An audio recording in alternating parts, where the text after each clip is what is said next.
ಮಹತ್ವದ ಕಾರ್ಯಕ್ರಮಕ್ಕೆ ನನಗೆ ಮುಖ್ಯ ಅತಿಥಿಯಾಗಿ ಭಾಗವಹಿಸುವ ಅವಕಾಶ ದೊರೆಯುವುದು ಅತ್ಯಂತ ಗೌರವದ ವಿಷಯ. ಪೊಲೀಸ್ ಧ್ವಜವು ಕೇವಲ ಒಂದು ಸಂಕೇತವಲ್ಲ, ಅದು ನಮ್ಮ ಪೊಲೀಸ್ ಇಲಾಖೆಯ ಕಾರ್ಯ, ಶಿಸ್ತು ಮತ್ತು ತ್ಯಾಗದ ಪ್ರತಿಬಿಂಬವಾಗಿದೆ. ಈ ಧ್ವಜದ ಕೆಳಗೆ ಕೆಲಸ ಮಾಡುವ ಪ್ರತಿಯೊಬ್ಬ ಪೊಲೀಸ್ ಅಧಿಕಾರಿ ಮತ್ತು ಸಿಬ್ಬಂದಿ ತನ್ನ ಕರ್ತವ್ಯವನ್ನು ನಿಷ್ಠೆಯಿಂದ ನಿರ್ವಹಿಸುವುದು ಒಂದು ದೊಡ್ಡ ಹೊಣೆಗಾರಿಕೆಯಾಗಿದೆ. ಪೊಲೀಸ್ ಸೇವೆ ಎಂದರೆ ಒಂದು ಸಾಮಾನ್ಯ ಕೆಲಸವಲ್ಲ, ಇದು ಒಂದು ಸಮಾಜ ಸೇವೆ, ಜನರ ರಕ್ಷಣೆ ಮತ್ತು ಕಾನೂನು ಸುವ್ಯವಸ್ಥೆ ಕಾಪಾಡುವ ಕೆಲಸ ಬಹಳ ಸವಾಲಿನದು. ದಿನರಾತ್ರಿ ಬಿಸಿಲು, ಮಳೆ, ಗಾಳಿ ಎಂಬ ವ್ಯತ್ಯಾಸವಿಲ್ಲದೆ ಪೊಲೀಸ್ ಸಿಬ್ಬಂದಿ ತಮ್ಮ ಕರ್ತವ್ಯವನ್ನು ನಿರಂತರವಾಗಿ ನಿರ್ವಹಿಸಿದ್ದಾರೆ. ನಾನು ನನ್ನ ಜೀವನದಲ್ಲಿ ಕಂಡಿರುವ ಮಹತ್ವದ ಸತ್ಯ ಏನೆಂದರೆ, ಪೊಲೀಸ್ ಇಲಾಖೆ ಬಲಿಷ್ಠವಾಗಿದ್ದರೆ ಸಮಾಜವು ಸುರಕ್ಷಿತವಾಗಿರುತ್ತದೆ. ಇಂದಿನ ದಿನಗಳಲ್ಲಿ ಪೊಲೀಸ್ ಇಲಾಖೆಗೆ ಹೊಸ ಸವಾಲುಗಳು ಎದುರಾಗುತ್ತವೆ. ಒಂದು, ಸೈಬರ್ ಅಪರಾಧ, ಆಧುನಿಕ ತಂತ್ರಜ್ಞಾನ ಬಳಕೆ, ಸಾಮಾಜಿಕ ಮಾಧ್ಯಮದ ಪರಿಣಾಮ. ಈ ಎಲ್ಲ ಸವಾಲುಗಳನ್ನು ಎದುರಿಸಲು ಪೊಲೀಸ್ ಸಿಬ್ಬಂದಿ ಮತ್ತು ಪೊಲೀಸ್ ಅಧಿಕಾರಿಗಳು ನಿರಂತರವಾಗಿ ಕಲಿಯಬೇಕು ಮತ್ತು ತಂತ್ರಜ್ಞಾನ ಅಳವಡಿಸಿಕೊಳ್ಳಬೇಕು. ಈ ಇಲಾಖೆಯಲ್ಲಿ ಹೊಸದಾಗಿ ಸೇರುವ ಯುವ ಪೊಲೀಸರಿಗೆ ಮತ್ತು ಪೊಲೀಸ್ ಅಧಿಕಾರಿಗಳಿಗೆ ಕೆಲವು ಸಂದೇಶಗಳನ್ನು ನೀಡಲು ಬಯಸುತ್ತೇನೆ. ಪ್ರಾಮಾಣಿಕತೆ ನಿಮ್ಮ ಶಕ್ತಿಯಾಗಿರಬೇಕು, ಶಿಸ್ತು ನಿಮ್ಮ ಗುರುತಾಗಿರಬೇಕು, ಜನಸೇವಾ ಮನೋಭಾವ ನಿಮ್ಮ ಧ್ಯೇಯವಾಗಿರಬೇಕು, ಧೈರ್ಯ ಮತ್ತು ಮುಕ್ತ ಸಹನೆ ನಿಮ್ಮ ಸಾಧನೆ ಆಗಿರಬೇಕು. ಸಾರ್ವಜನಿಕರು ಪೊಲೀಸ್ ಇಲಾಖೆಯನ್ನು ನೋಡಿದಾಗ ಭಯಪಡಬಾರದು, ಅವರು ಭದ್ರತೆ ಮತ್ತು ವಿಶ್ವಾಸವನ್ನು ಅನುಭವಿಸಬೇಕು. ಪೊಲೀಸ್ ಮತ್ತು ಸಾರ್ವಜನಿಕರ ನಡುವಿನ ನಂಬಿಕೆ ತುಂಬಾ ಮುಖ್ಯ. ಜನರೊಂದಿಗೆ ಸ್ನೇಹಪೂರ್ಣವಾಗಿ ವರ್ತಿಸಿದರೆ ಅವರ ಸಹಕಾರ ಸಹಜವಾಗಿ ಸಿಗುತ್ತದೆ. ಈ ಸಂದರ್ಭದಲ್ಲಿ ಕರ್ತವ್ಯ ನಿರ್ವಹಣೆ ನನ್ನ ಜೀವನ ತ್ಯಾಗ ಮಾಡಿದ ಪೊಲೀಸ್ ಅಧಿಕಾರಿ ಮತ್ತು ಸಿಬ್ಬಂದಿಗೆ ನಾನು ಗೌರವದಿಂದ ಸ್ಮರಿಸೋಣ. ನಾನು ಇನ್ನೊಂದು ವಿಷಯ ಹೇಳಲು ಇಷ್ಟಪಡುತ್ತೇನೆಂದರೆ, ಪೊಲೀಸ್ ಅಧಿಕಾರಿ ಮತ್ತು ಸಿಬ್ಬಂದಿ ಜನರು ಒತ್ತಡದ ಕೆಲಸದಲ್ಲಿ ಆರೋಗ್ಯದ ಬಗ್ಗೆ ಮತ್ತು ಅವರ ಕುಟುಂಬದ ಬಗ್ಗೆ ಬಹಳ ಗಮನ ಕೊಡಬೇಕು. ಯಾಕಂದ್ರೆ ಕೆಲಸದ ಒತ್ತಡನೇ ಹೆಚ್ಚಿರ್ತದೆ, ಏನ್ ಮಾಡೋಕ್ಕಾಗಲ್ಲ. ಆದರೂ ಅದರಲ್ಲಿ ನಾವು ಕೆಲಸದ ಒತ್ತಡ ಕಡಿಮೆ ಮಾಡಿಕೊಂಡು ತಮ್ಮ ಕುಟುಂಬಕ್ಕೂ ಸಹ ಸಮಯ ಕೊಡಬೇಕು. ಮತ್ತು ಅವರು ನಿಮ್ಮ ಆರೋಗ್ಯ ಹೇಳಿದ್ರೆ ಎಲ್ಲ ನಿಮ್ಮ ಕುಟುಂಬ ಚೆನ್ನಾಗಿರುತ್ತದೆ. ಇದು ಅದಕ್ಕೆ ಕೊನೆಯದಾಗಿ ಪೊಲೀಸ್ ಇಲಾಖೆ ಅಧಿಕಾರಿ ಸಿಬ್ಬಂದಿಗೆ ಇದೊಂದು ಪೊಲೀಸ್ ಧ್ವಜ ದಿನಾಚರಣೆಯ ನಿಮಿತ್ತ ಕಲ್ಯಾಣ ನಿಧಿಯಿಂದ ಮಾನ್ಯ ಪೊಲೀಸ್ ಅಧೀಕ್ಷಕರು ಬೆಳಗಾವಿ ಜಿಲ್ಲೆಯವರು ಈಗಾಗಲೇ ಕೆಲವೊಂದು ಧನದ ಸಹಾಯ ಮತ್ತು ನೀಡಿದ ಬಗ್ಗೆ ತಮ್ಮ ಮುಂದೆ ಈಗಾಗಲೇ ಹೇಳಿದ್ದಾರೆ. ನಾನು ಅವರಿಗೆ ವಂದನೆ ಸಲ್ಲಿಸುತ್ತೇನೆ. ಅಲ್ಲದೆ ಈ ಕಾರ್ಯಕ್ರಮಕ್ಕೆ ನನಗೆ ಕರೆಸಿ ಕೆಲವೊಂದು ವಿಷಯ ಮಾತಾಡಲಿಕ್ಕೆ ಅನುವು ಮಾಡಿಕೊಟ್ಟಿದ್ದ ಬೆಳಗಾವಿ ನಗರದ ಪೊಲೀಸ್ ಆಯುಕ್ತರು ಹಾಗೂ ಪೊಲೀಸ್ ಅಧಿಕಾರಿ ಮತ್ತು ಸಿಬ್ಬಂದಿಯವರಿಗೆ ನನ್ನ ಕಡೆಯಿಂದ ವಂದನೆ ಸಲ್ಲಿಸಿ ನನ್ನ ಒಂದೆರಡು ಮಾತು ಮುಗಿಸ್ತೇನೆ. ತ್ಯಾಗ ಮತ್ತು ಸೇವೆಗಳಿಗೆ ಗೌರವ ಸಲ್ಲಿಸಲು ಸಹ ಈ ಕಾರ್ಯಕ್ರಮವನ್ನು ನಡೆಸಲಾಗುತ್ತದೆ.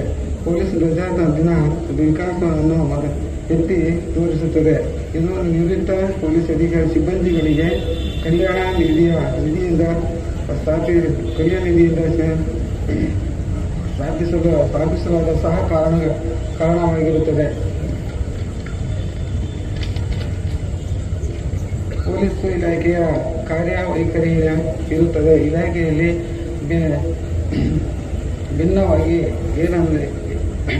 ಏಕೆಂದರೆ ಅದು ಯಾವುದೇ ನಿಗದಿತ ಕೆಲಸದ ಸಹಾಯವನ್ನು ಆದ್ದರಿಂದ ಆರೋಗ್ಯ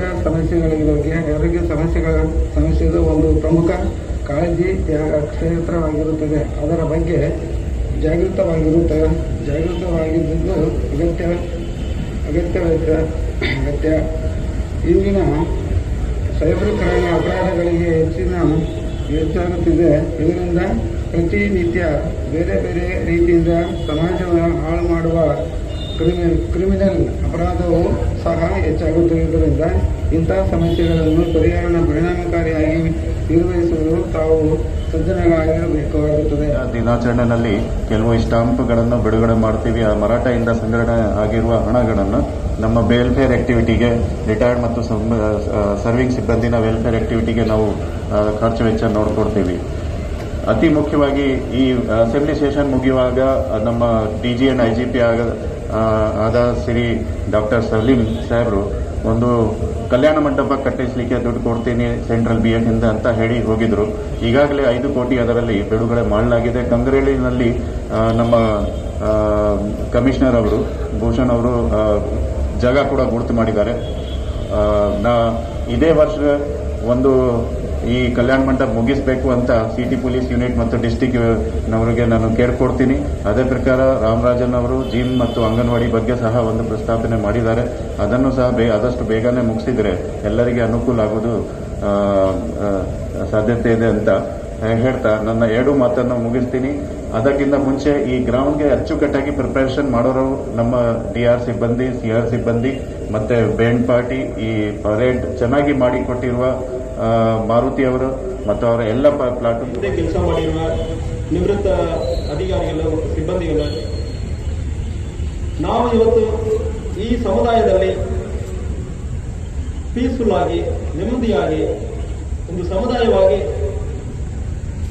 ಇಷ್ಟೊಂದು ಬೆಳೆದು ಬಂದಿರ್ತೀವಿ ಅಂದ್ರೆ ಅದಕ್ಕೆ ಕಾರಣ ನಮ್ಮ ನಿವೃತ್ತ ಪೊಲೀಸ್ ಅಧಿಕಾರಿಗಳು ನಮಗೆ ಹಿಂದೆ ಕೆಲಸ ಮಾಡಿರುವ ಇದು ಇಡೀ ಪೊಲೀಸ್ ಇಲಾಖೆಯಲ್ಲಿ ಬೇರೆ ಬೇರೆ ಘಟಕದಲ್ಲಿ ಇಷ್ಟೊಂದು ಕೆಲಸವನ್ನು ಕರ್ತವ್ಯವನ್ನು ಮಾಡಿ ಈ ಸಮುದಾಯಕ್ಕೆ ಒಳ್ಳೆಯ ಒಂದು ಸೇವೆಯನ್ನು ಮಾಡಿದ್ದಾರೆ.